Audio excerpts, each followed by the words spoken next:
Si us disposeu a gaudir d'un bon vi de la Déu Penedès, heu de saber que tan important com la copa i el servei és la temperatura al que el prengueu. D'aquesta manera no desvirtuarem els seus aromes ni la seva intensitat. La millor manera per mantenir aquesta temperatura és amb vinoteques o frigorífics específics. En el cas dels blancs, evitarem sempre un refredament ràpid al congelador per no desequilibrar el vi. Així que, posant-lo a la nevera un dia abans o fins i tot 5 hores prèvies al seu consum, tindrem un refredament uniforme i complet. Després, només caldrà treure els 10 minuts abans del frigorífic i amb l'ajuda d'una glaçonera els mantindrem entre 6 i 10 graus de temperatura, perfectes per gaudir-los.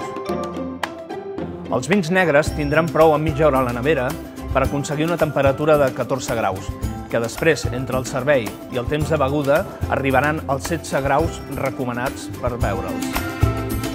No oblidis aquests consells. El teu Penedès sempre al seu punt.